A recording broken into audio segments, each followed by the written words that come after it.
What actually is an NFT? NFT stands for non-fungible token. Something that is fungible can be swapped for another identical thing without changing its value. Cash is a great example. If I give you a $5 bill and you give me a $5 bill, nothing meaningful has changed even though it's not the exact same bill. An NFT is non-fungible because each one is unique. That means you cannot swap it in one for one with another NFT and still have the same thing. At a basic level, an NFT is just a digital record that lives on a blockchain. That record establishes three important facts.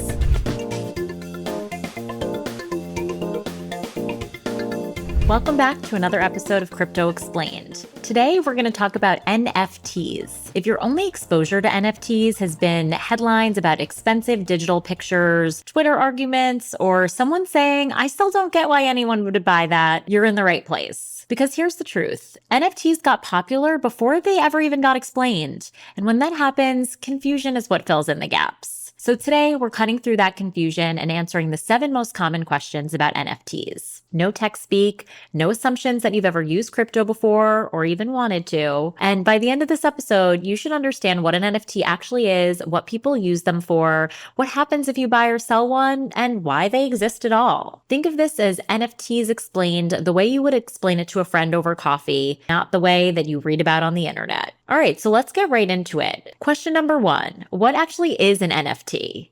When I say NFT, what's the very first thing that pops into your head? Is it an online picture of something like a cartoon ape? Is it someone on Twitter speaking in hypey jargon? Is it a headline about something silly selling for way too much money? Or is it just a vague feeling of, I don't really get it, but I'm pretty sure it's not for me? Most crypto newcomers I talk to land somewhere in this range. And none of those reactions are wrong, they're just not the whole story. NFTs didn't enter the mainstream with clear explanations. They entered through bizarre screenshots, viral memes, and buzzy headlines, so people formed opinions before they even got a basic definition. Let's fix that now. Not by convincing you to like NFTs, or by telling you they're the future of everything, but just simply explaining what they are and how they work. So let's start there. What is an NFT? Again, I don't mean what people say it is or what you've heard about it on social media, but what does the tool actually do? Once you understand that, you can decide for yourself if NFTs are interesting, useful, overhyped, or maybe even relevant to your life. And you'll be deciding from a place of clarity and confidence, not confusion.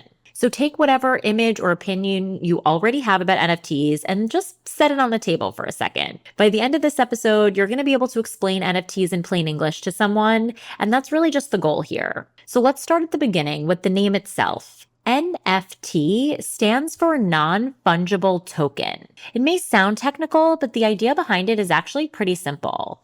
Something that is fungible can be swapped for another identical thing without changing its value. Cash is a great example. If I give you a $5 bill and you give me a $5 bill, nothing meaningful has changed even though it's not the exact same bill. If you buy a Bitcoin or another cryptocurrency, I can swap or trade it the same way. An NFT is non-fungible because each one is unique. That means you cannot swap it in one for one with another NFT and still have the same thing. At a basic level, an NFT is just a digital record that lives on a blockchain. That record establishes 3 important facts. 1, that something exists. 2, that it is unique. And 3, that a specific wallet address currently owns it. The blockchain, as always, keeps a permanent public history of that ownership. That means that every time the NFT changes hands, that transfer is recorded and visible to everyone, so that record cannot be quietly edited or altered, which means no counterfeiting or scalping. Think of NFTs as digital certificates of ownership or authenticity. They don't just represent a file, they represent verified ownership of a specific, original digital item. So now that we understand what an NFT is, aren't NFTs just for artwork? That's another question we get a lot. NFTs often get confused as essentially overpriced JPEGs, always just digital artwork, but that's just not true. An NFT can represent many different kinds of digital things. Sometimes it is artwork, like an illustration, a photo, or an animation created by an artist. And in those cases, the NFT represents the original version of that piece, even though copies of the image might exist online. But NFTs are not limited to art. An NFT can be a video clip, a piece of music, or even an entire album. It can be a collectible trading card similar to a baseball card, except digital.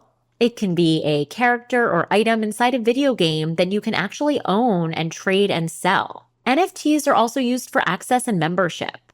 For example, an NFT might act like a digital pass that lets you into a private community, an event, or a special experience. In that case, the NFT is less about what it actually looks like and more about what it lets you do.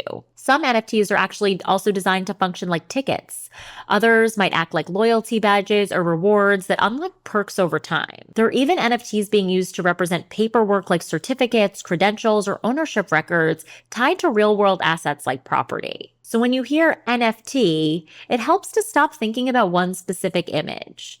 Instead, think of an NFT as a unique digital item that has an official ownership record attached to it. Sometimes that item is visual, sometimes it's functional, and sometimes it's simply just proof that you have access to something or that you own something. So now that we understand that, let's talk about how NFTs work in the real world, which is another question that we get all the time. Artists can create digital limited editions of their work and sell the originals directly to collectors. What's important here is that artists can program royalties into the NFTs itself, so that every time that artist's work is sold or resold, that artist automatically receives the profits, with no middlemen like art galleries involved in taking a cut. In gaming, NFTs can represent characters, cards, or other items that players truly own in the game. Blockchain makes this really special because instead of those items disappearing whenever a game stops, players can actually trade them, sell them, or carry them into other games. And in some cases, even cash in real life for real-world dollars and other items of value. Pretty cool. NFTs are also being used for event tickets and membership passes. Because each ticket can be verified on the blockchain, it becomes much harder to counterfeit or scalp. These tickets can also unlock extra benefits like early access, exclusive merch, or special experiences. We've seen a lot of brands experimenting with NFT as a loyalty tool, turning actions like visits to a store or purchases made into collectible digital items that can unlock additional rewards. So instead of a loyalty card that you might lose or it might expire in the back of your wallet, this record lives on a permanent digital ledger. NFTs can represent real-world records too, like property titles, diplomas, or other professional credentials. And in these cases, the blockchain acts as like a shared verification system that reduces fraud and the need for extra paperwork. I don't know about you, but I do not know right now where my college diploma is sitting, for example. Would be great if I had an NFT version of it right about now, so I never had to worry about if it was in a box in my parents' attic somewhere. We've also seen musicians and media creators using NFTs to sell limited edition of albums, songs, or experiences directly to fans, often bundling them with access and even revenue sharing, meaning that fans can get a cut of profits depending on how the NFT is set up. So, question number 4, is there an easy way to remember how an NFT works? Absolutely. Imagine you go into a museum and see a famous painting on the wall.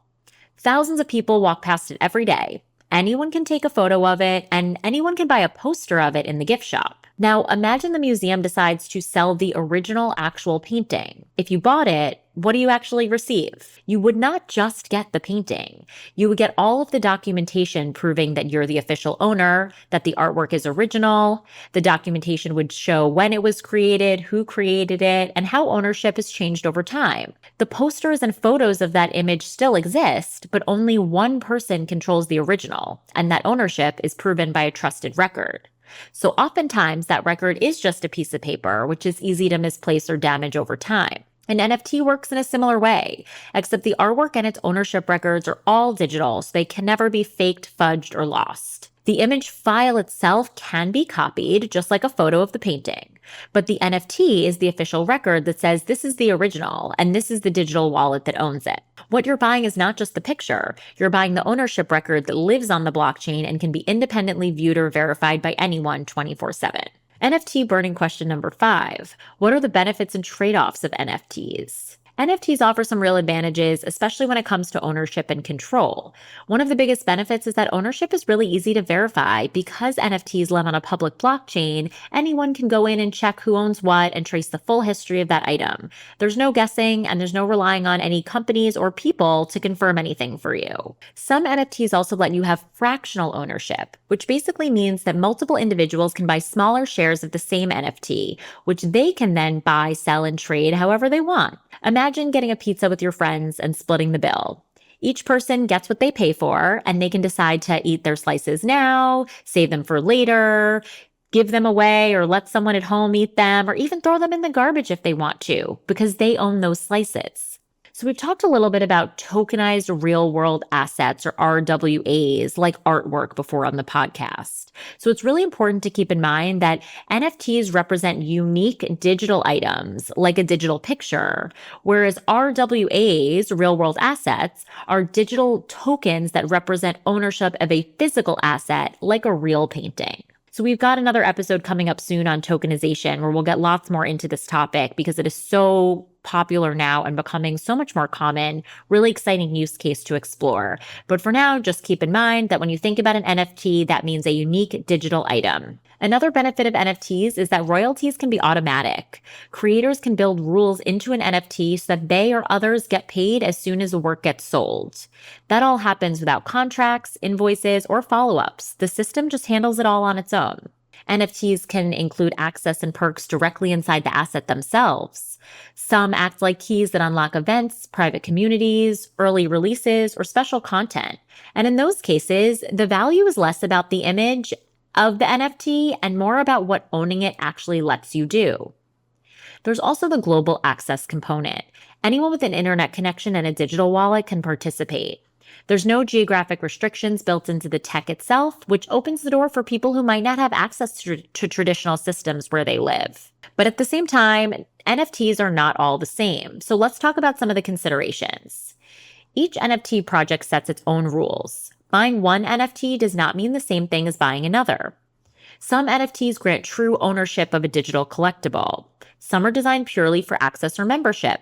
Others offer very little beyond status, novelty, or just being a fun thing to look at.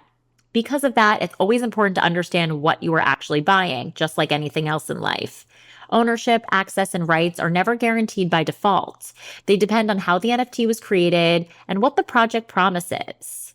So like with anything else, make sure you read the terms and conditions. Also, like with anything else, prices can be volatile, especially for things like art and collectibles. Just because an NFT is valuable today does not mean it will be valuable tomorrow. Like any market driven by demand, prices can move quickly. And finally, just like anywhere else online, unfortunately, scams exist. Fake links, impersonation, or misleading approvals are all things to watch out for when you're considering buying an NFT or making any transaction online. You always want to use trusted sources, double check the details, and do your own research so you are 100% crystal clear on what you are acquiring and just the basics that matter. NFTs can be really powerful tools, but they work the best when you understand what they offer as well as what they might not. Question number 6. What happens if you sell an NFT? When you sell an NFT, you're transferring ownership of that unique digital item to someone else. The blockchain updates the record to show the NFT now belongs to that new owner. Your wallet no longer shows it.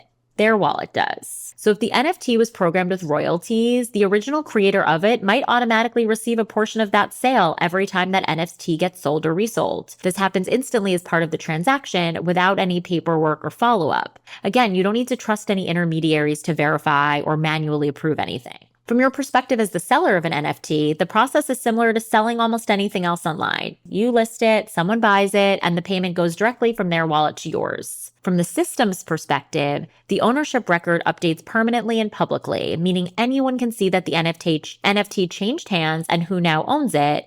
But like with anything else on blockchain, remember, they can only see the wallet address, not your name, because blockchain protects your privacy in that way. Once an NFT is sold, you no longer own it. You also no longer control whatever access, information, or perks were attached to it. Those move with the NFT to the new owner. And now that we've covered the basics, let's talk about the final question that you need to know if you're curious about NFTs and want to get started. How do you get started? Getting started with NFTs is more straightforward than it often sounds, especially once you understand the basic steps involved. The first thing you need is a digital wallet. A wallet is simply an app or browser extension that lets you hold digital assets and interact with blockchain-based tools. You can think of it like keys giving you access to your digital assets 24/7. Once you have a wallet set up, you add a small amount of crypto to it. Different NFT projects accept different digital currencies, so it's important to check what's required before you fund your wallet. Starting with a small amount is always a smart way to learn. Next, you connect your wallet to a verified marketplace or the official release page of that NFT creator. That step is similar to logging into a website, except instead of a username and password, your wallet confirms your identity. And remember, you always want to make sure you're using trusted marketplaces and bookmarking official links. When you decide to buy or mint, aka create an NFT, your wallet will show you a confirmation screen. This screen tells you exactly what you're approving, including the price and any transaction fees. Nothing is going to happen until you approve it yourself, which will give you that extra chance to double or triple check the details. Once you approve the transaction, the blockchain processes it, and the NFT appears in your wallet. At that point, you officially own it. The ownership record gets updated publicly, and anyone can see that it belongs to you, or at least they can see your wallet address, not your name. From there, you have options. You can keep the NFT in your regular online wallet, which makes it easy to view, trade, or use. Or if you plan to hold it long term, you can move it to a more secure storage, like an offline device, similar to keeping something valuable in a safe. As always, move slowly at first, start small, practice with low-cost items, and get comfortable with these steps. Once you understand how the process works, interacting with NFTs is actually pretty intuitive. Before we wrap up, let's pull together the main ideas from today. Number one, an NFT is a unique digital record of ownership. It lives on a blockchain and proves that something exists, that it's original, and that someone owns it. Number two, NFTs are not just for artwork. They can represent art, sure, but also music, video games, gaming items, tickets, membership, loyalty rewards, and other real-world records. Number three, the value of an NFT comes from ownership and utility, not just appearance. Sometimes that value is visual, and sometimes it's access or simply proof. Number four, NFTs are the official record that says this is the original and this is the wallet that owns it. You are not buying just the asset, but also that ownership record, which can be viewed or verified by anyone, anytime, anywhere. Number five, while NFTs can offer more ownership, access, and control, each NFT project sets its own rules. So always make sure you read all the details before you make any decisions, purchases, or sales. Number six, selling an NFT works like selling anything else online. You list it, someone buys it, and the payment goes directly to your wallet. Once it's sold, you no longer own it or anything attached to it. And last but not least, number seven, getting started does not require expertise, but it does require some care. Starting small, using trusted platforms, and understanding what you're approving makes all the difference. So if NFTs felt confusing, overhyped, or pointless before this episode, hopefully they make a lot more sense now. At their core, NFTs are not about flexing online or buying digital pictures just for the sake of it.